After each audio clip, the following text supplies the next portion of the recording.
Bonsoir à tous et à tous, bonsoir à tous les suiveurs et à tous les inconditionnels de Grégoire Omnisport. Donc Gagné Ndiaye warul tiit warul ragal maa leen di béggee di leen béggee félicitations encore aux Lions du Sénégal qui ont décroché les 6 points sur 6 dans ces 2 journées comptant pour les éliminatoires de la Coupe du Monde 2022. L'essentiel est fait. Mané, leader des Lions du Sénégal. Donc titre le journal ça c'est clair parce que Mané actuellement quel mënu ko téye c'est le théorie. Donc tey damay wax les réactions et vraiment les records ou bien les chiffres du match. Donc on va démarrer par le record donc de Henri Camara parce que Sadio Mané actuellement il est à 6 longueurs 6 bi moo ko dese mu atteindre le scoreur, le meilleur scoreur de l'histoire du football sénégalais en équipe nationale du Sénégal, Henri Camara, qui a 31 réalisations. Sadio Mané actuellement dugal na 25 buts. Donc Sadio Mané, il est en train d'écrire son histoire en équipe nationale. Li ko dese rek mooy mu gagner titre. On attend que Sadio Mané soulève la CAN 2022. Coupe la ñu bëgg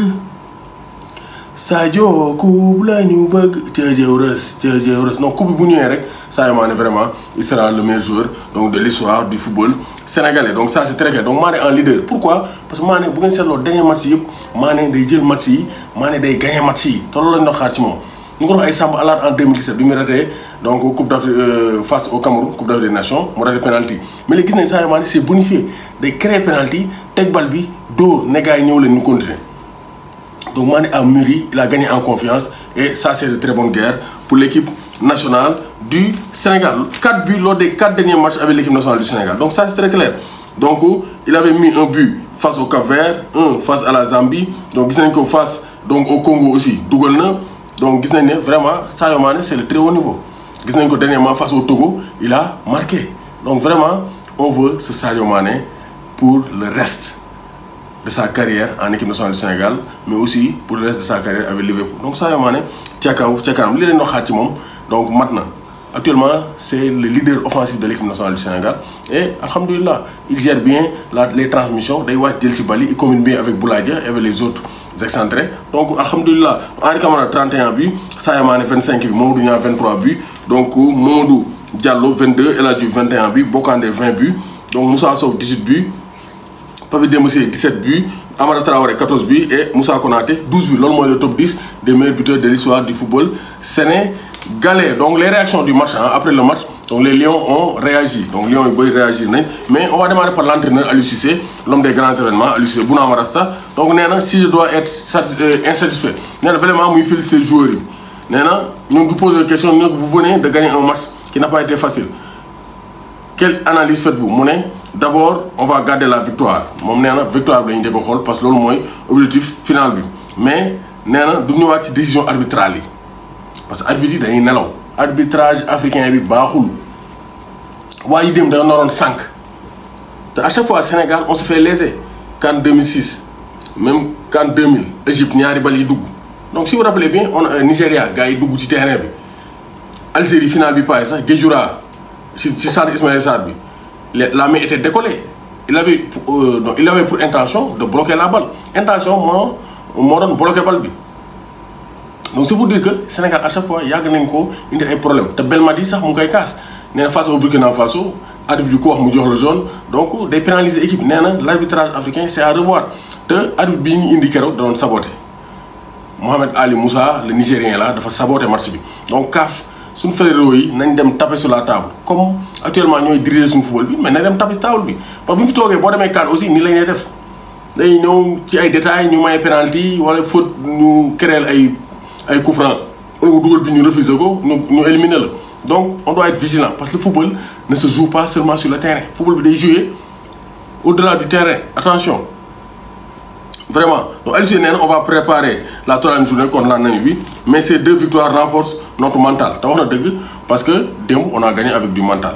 vraiment démb joueurs ils ont su réagir parce que condition match yi métti woon na il y a la pelouse il y avait donc vraiment le jeu haché gars yi di gagné il y avait aussi l'arbitre donc c'était compliqué mais vraiment les coéquipiers de Sadio Mané ont su faire la différence donc ça c'est très clair ñu ne ko xaar bi yàggoon na avant ñuy gagner mu ne si on regarde le nombre d'occasions et de situations qu'on s'est créé en première période si je dois être insatisfait donc de ce match-là c'est surtout sur ce point ne Aliou Cissé nee na bu waree mer wala bu waree ñàkk satisfait ñàkk kontaan bu nu waree am mécontentement ci match bi mooy que concrétiser wu occasion yi lu bëree bëri nee na on a raté beaucoup d'occasions te loolu metti na ko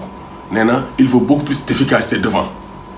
voilà ñoo ko 3e journée bi donc Namibie la ñu kii ça sera décisif Namibie 4 points Sénégal 6 points mu ne je ne réfléchis pas comme ça aujourd'hui on s'est donné comme challenge de gagner les 6 matchs donc Aliou Cissé nee na moom xool ay Namibie am na 4 points moom objectif mooy gagner les 6 matchs am 18 sur 18 dem 2e tour sànni Karawa donc 3 buts marqués par les 3 attaquants mu ne une très bonne chose parce que Boulaye Dia moo dugal Sadio Mané Ismaïla Sarr même si Sadio Mané a moins brillé mais nee na c'est très bonne guerre parce que ñoom ñett sont des joueurs donc talentueux te ñuy commencé am ay repères nee na ñu ngi ñaan mu continuer dans ce sens ñu gën a améliorer wu pour le bien de l'équipe nationale du Sénégal 2 matchs sans jouer vous pensez que c'était le meilleur moment pour lancer Krépin Diatta mu ne oui c'était le moment dès lors qu'on a eu le feu vert du garçon et des médecins je les en félicite voilà nee na Krépin Nampalys on aurait fait jouer Nampalys mais on ne l'a pas fait c'est un choix on savait qu'on pouvait faire jouer Krépin 15 minutes man nag foofu attaque foofu d'accord moom ak moom li tax mu yoo Krépin parce que 15 minutes le jouer bon il n'a pas été vraiment déterminant même si def na une bonne rentrée donc man li ma doon gën a d'accord mu bàyyi ko clubam comme constaté na une blessure mu dem reposer reprendre de sa blessure mën a préparer parce que mën na encore des jeux Ligue Europa des jeux championnat comme ça parce que match yi on pouvait les gagner sans Krépin voilà mais nee na alhamdulilah comme donc médecin joxe nañu fa vert donc Krépin a reçu globalement Aliou Cissé loolu nee na sur les 2 matchs nee na on peut dire que vraiment donc c'est satisfaisant on a eu les 2 victoires et 4 victoires moo ñu dese parce que nee na dafa bëgg a les 6 matchs mais nee na li ko gën a metti mooy donc vraiment occasion yi ñuy raté nee nañu gën a concrétiser occasion yi pour ne pas se faire donc surprendre donc Amadou Diop Boy Bandi ancien coach Jaraaf nee na c'est dans ce contexte qu'on reconnaît les grandes équipes nee na actuellement Sénégal li ñu wane démb yëfu grande équipe la ba démb métti woon na c'était difficile avec l'arbitrage et tout mais le Sénégal a su faire la différence parce que match yi métti woon na 2e période ñu bëri ñu doon xalaat ñu doon match nul mais on a su faire la différence donc en tout cas satisfaction la le trio Mané Sarr Boulaye Dia c'est une satisfaction même si match retour bi donc Sarr n'a pas été tonitruant mais c'est une satisfaction donc ça donne donc des idées justement Boulaye Dia après match bi nee na un but ça peut lancer la machine parce que moom xamoon na ne but boobu moo ko manqué woon parce que ñu bëri ñu ngi doon wax amul benn différence ak ñeneen ñi parce que joué na 4 matchs dugalul mais Boulaye Dia nee na but boobu dina ko jox confiance te mën naa lancer sa machine à but donc Koulibaly nee na on a eu ce sursaut d'orgueil nee na on a su réagir nañ ni mu waree parce que c'était pas évident ñu génn ci match bi mais on a su bien réagir et on a fait la différence donc ça c'est très clair donc Lions yi nag ñibbi nañ les Lions sont rentrés ku ne ñibbi nga sa club donc alhamdoulilah donc loolu aussi dañ koy rafetlu bu baax a baax donc yenn résultats yi zone Afrique yi donc on va les donner rapidement Niger groupe A bi moo dóor Djibouti 4-2 Burkina Faso Algérie 1 but partout loolu mooy groupe A bi groupe B donc Tunisie moo fekk Zambie dóor ko 2-0 Tunisie ñoom vraiment non ils sont les favoris te ñu ngi koy wane ci poule B bi Guinée équatoriale moo patal Mauritanie 1-0 donc Centrafrique Libéria moo ko fekk dóor ko 1-0 Nigéria moo fekk Cap-Vert dóor ko 2-1 Côte d'Ivoire moo dóor Cameroun 2-1 Malawi dóor Mozambique 1-0 dans la poule D donc groupe E Rwanda Kenya 1 but partout Ouganda Mali 0 but partout groupe boobu groupe niinal la dañoo niil donc dimanche 5 Gabon Égypte 1 but partout Angola Libye 1-0 pour l'Angola donc pour l'instant Afrique du Sud moo dóor Ghana 1-0 donc Éthiopie dóoroon donc Zimbabwe 1-0 pour l'instant Algérie moo jiitu ci poulam tolo Burkina Tunisie moo jiitu Nigéria moo jiitu donc Côte d'Ivoire Mali aussi moo jiitu donc Libye moo jiitu moo raw Égypte pour l'instant am nañ 6 points Égypte am 4 points donc Égypte il faut que ñu gagne seen match face à la Libye Afrique du Sud moo jiitu ci kanamu Ghana Sénégal moo jiitu ci kanamu Namibie Guinée-Bissau moo jiitu ci kanamu Maroc parce que Maroc benn match lañ joué gum dese nañ seen match face à la Guinée et donc Tanzanie moo jiitu donc aussi ci poulam devant RDC ak Bénin ak Madagascar donc gis nañ ne vraiment donc c'est très disputé et les joueurs de la Guinée les joueurs du Sud national sont rentrés donc loolu lañ doon xalaat avec donc vraiment le coup d'état qui a eu lieu donc en Guinée ñu doon ragal parce que ñu doon ay Naby Keïta donc quitté wuñ mais les joueurs de la Guinée sont rentrés. En effet, les clubs européens ont décidé de se mobiliser pour faciliter l'exfiltration. Voilà, donc vraiment les clubs anglais, Liverpool et Olympiakos ont envoyé des vols spéciaux pour transporter leurs joueurs. Donc loolu mooy wan ko sa doole club yi wan leen seen doole club yi dañoo envoyé ay vols spéciaux ñu jël seen joueurs yóbbu parce que comme ñoo leen di fay du leen bàyyi ñu leen di bloqué fële ca Guinée. Donc dans le viseur du Real Madrid donc Salah dans le viseur du Real Madrid donc Salah actuellement dafa bëgg salaire 500 000 € par semaine donc 327 millions de francs CFA par semaine loolu Salah bëgg boo cumulé day nekk 30 millions d'euros